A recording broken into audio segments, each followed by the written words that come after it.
Hi, I'm Judy Klass. I wrote a short play called Untethered, which was published in Fresh Words magazine. And this is how it starts. Untethered, a play in one act by Judy Klass, cast of characters. Jessica, 20s to 30s, sarcastic and laid back, but capable of being serious and caring. Haley, around the same age as Jessica, in a state of shock, despair, and great pain. She may be gasping for air or shaking or forcing herself consciously to say each word in a normal voice, or constantly fighting back tears at the start of the play.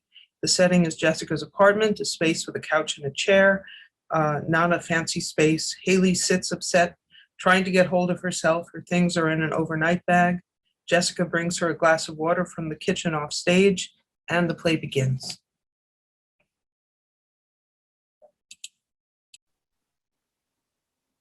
Thank you for tuning in to Untethered by Judy Klass.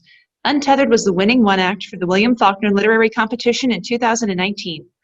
This reading is in partnership with the William Faulkner Literary Competition and the Union County Heritage Museum in New Albany, Mississippi. Untethered by Judy Klass. Setting: Jessica's apartment, not a fancy space. There's a chair and a couch. Haley sits, upset, trying to get a hold of herself. Her things are in an overnight bag. Jessica brings her a glass of water from the fridge. Offstage. So it's from the Brita filter. It's kind of room temperature. That's fine. Sorry, I don't have ice. I don't really do the whole ice cube thing. This is perfect, thanks. I'm not into coffee either. You remember from college. There are a couple Diet Cokes in the fridge, or about a half a bottle of red wine. This is exactly what I needed, just a glass of water. Okay, great. Jessica, thank you so much. For what? For taking my call. Come on, are you kidding? For saying I could come over, for acting like a friend to me when I've been such a lousy, rotten, stinking excuse of a friend to you. Please forget about it. Just relax. It's good to see you. It was really good to hear your voice on the phone. It was like the first normal, soothing thing that happened all day. Well, not many people find my voice all that soothing, but hey, I'm glad. And even you being sarcastic, making wisecracks. I've missed that. Just hanging out with friends, being silly. Well, what can I say? These are the jokes. I'm here all week. Try to feel. You want more? No, I'm good. I mean, I'm not good. I'm awful. I've just been run over by a truck. I'm dangling off a cliff by a string, and the string is coming apart. But no, I don't need more water. You want to talk about it? Walk me through what happened? Or...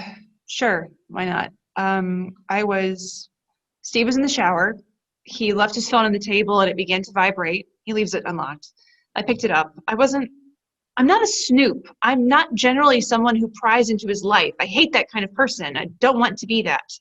But he'd been away so much lately. When I moved in with him, I told him I have a problem with his apartment being on the first floor with those big front windows. There's a lot of crime in the neighborhood, and it didn't feel safe to me. And when he's away overnight, or he comes home at 2 a.m. and he doesn't call. He does that to you a lot? Look, he's a creative person. He's on a team of writers. They get a lot of money for what they do. And sometimes they have rewrites or meetings at weird hours. 2 a.m.? I'm saying I didn't want to be that kind of shrill harpy giving him the third degree, saying, "Where have you been? Why don't you have a 9-to-5 job?" Shrill harpy? Is that something he calls you? I'm saying I didn't want to cling to him and monitor his movements, but he's just been away so much. I picked up the phone. I read the text, newest one, and then a whole series of obscene texts from this woman. I recognize the name. She's someone he works with. I've tried to talk to her at parties. She's asked me for a recipe once. This text make it very clear that not only they're having an affair, but it's an ongoing thing, like not something new. And when he got out of the shower, I lost it.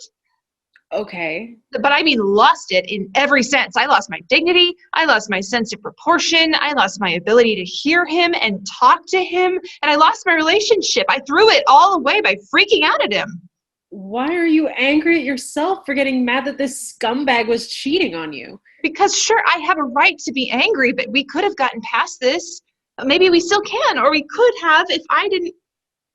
I was just so bitter when nasty accusing him, and he told me how I'd reduced our relationship to dirt, how I'd thrown it away, I was a snoop, I was a 1950s housewife, I disgusted him, he didn't even recognize who I'd become.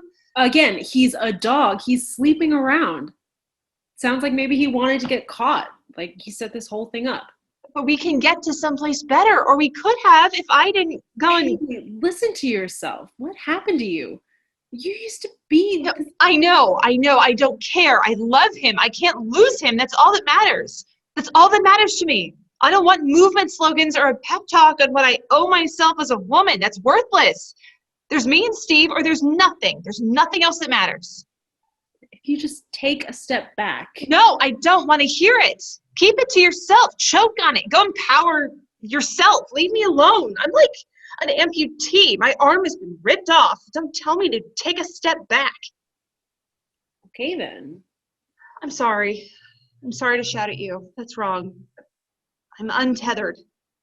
Untethered. I mean, I'm funny in the head. I'm not quite right. I'm whatever you call it. Unhinged. I'm not functioning right now. This can't be happening, except it is happening, and I'm living in a nightmare, and I'm not behaving properly. Don't sweat it. I'm going to get a glass of red wine. That's okay. Sure you don't want a glass? No thanks. Steve and I don't really... Yeah, I know. Steve doesn't drink.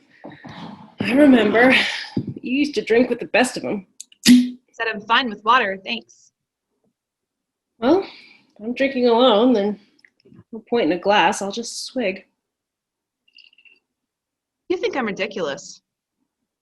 Actually, no, you remind me of me. When have I ever reminded you of you? You remind me of the 2 years I lived in Europe. So we didn't have a lot of contact during that time. I fell in love with this guy, Guillermo, his name was. He had a lot of money. We traveled around from city to city. We stayed in hotels. We rented an apartment in Rome for a while. This guy was so hot and so funny. We had a fight about something stupid early on. He turned cold. He said he was cutting me out of his life. I was terrified. I thought I'd lost him, destroyed me, and then he relented. He took me back. It was like the sun came out after a horrible storm. You're saying you think Steve's going to take me back? And we never really talked it out. He just acted like it never happened. Smiling, joking with me, being affectionate.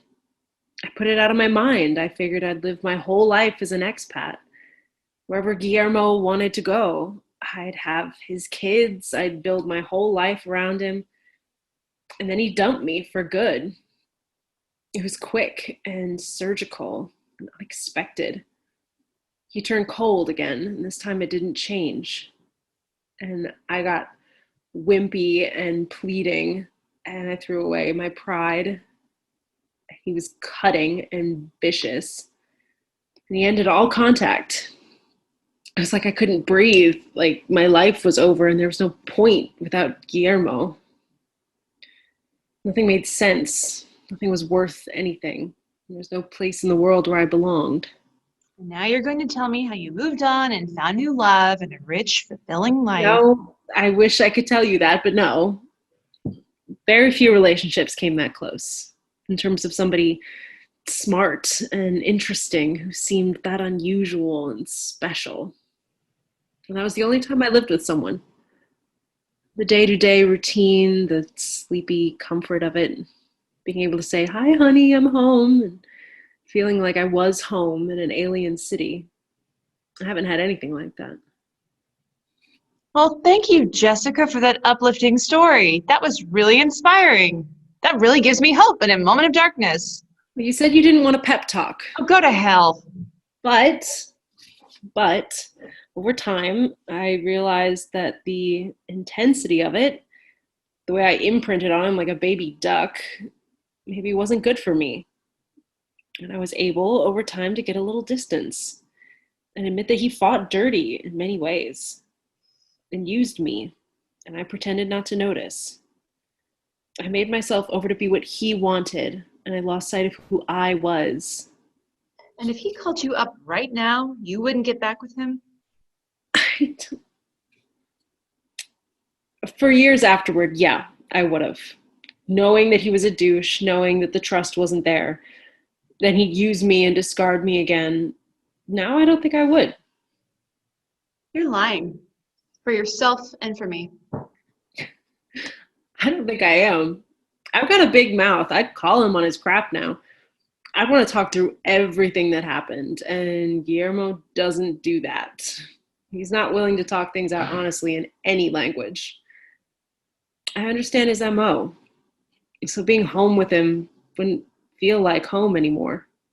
So you're saying I should just learn to feel good about being lonely and miserable. That's the new normal. Not exactly. I'm saying feeling like you can't breathe, like there's no point to your life without him. Some of that will get better. You'll get distance. And there's a chance he could still want me back. Sure, but don't plan around it. And I say that as someone who blew months and years planning around that kind of thing. You're secretly thinking you'll plan around it and not let me know, and that's fine. Try thinking that a watched pot never boils. So don't watch the pot. Remember when you used to write? Do you still write? Haven't been. For how long? Since you've been with him? I don't want Steve to think I'm using him to build a writing career. I had these amateur projects, so what? I've seen the webisodes that you make. I even had a cameo in one of them, if you recall. I thought they were smart and funny. I like the relationships between the women in them. They rang true.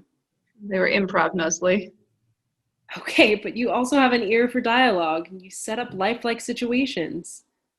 I've watched his show. When you first got together with him, I was happy for you. I wanted you to find a good guy.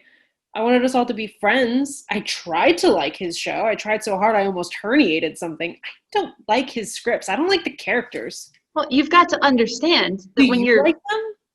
it's not some underground alternative thing. There's a way of doing TV when you're Why is he writing the voice of women and girls and he never gets it right? Why didn't he ever ask you what you'd say or how you'd handle a situation? That's not how it works. And I'm not out to exploit our connection. Just Why is every strong older woman on that show a bitch?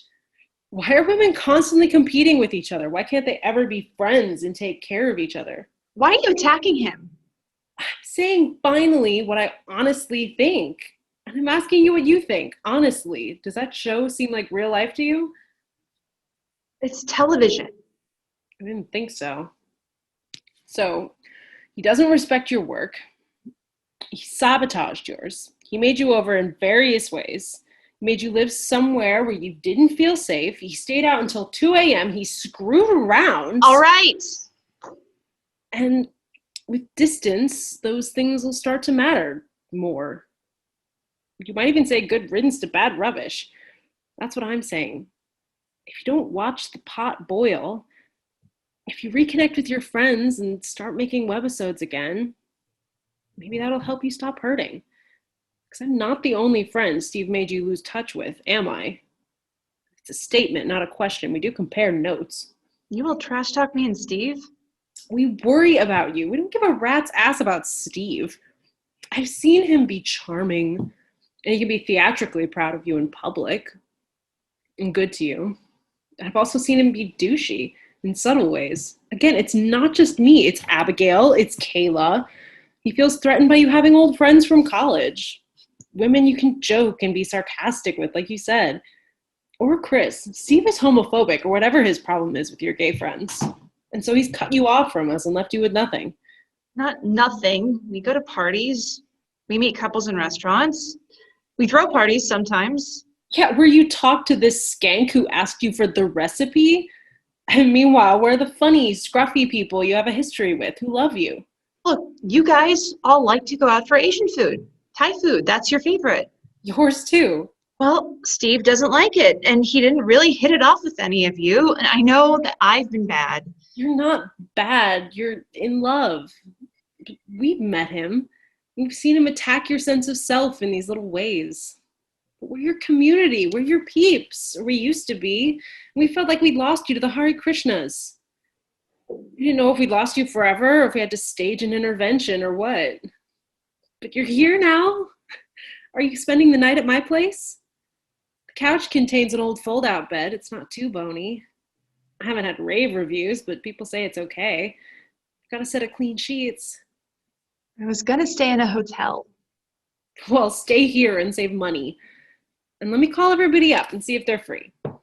They can come over and we'll celebrate you becoming untethered. Or in some Thai food. Here, have some red wine. Jessica, Yeah, I know. Steve doesn't drink and you're secretly planning to go back to him, but if he takes you back, you can write us all off again and we won't tell him that you had red wine or had Thai food. Seriously, take a pull of the bottle. It'll do you good. And just think, if he doesn't take you back, you can wear high heels again. You don't have to worry about how short he is. Chris? Hey there, what are you up to? Great news. Haley's a free woman! Either temporarily or permanently. I'm trying to talk her into coming home to us for good. Absolutely. So come over for dinner. I'm ordering from Lemongrass House. Pad Thai, chicken coconut curry, basil duck. Yes, an industrial-sized vat of Tom Yum Goong for everyone. What else should I get? get that glazed spicy fish. Absolutely. Yeah, the crispy fish with the chili and tamarind. What else? This has been Untethered by Judy Klass. Thank you for tuning in. Have a great night.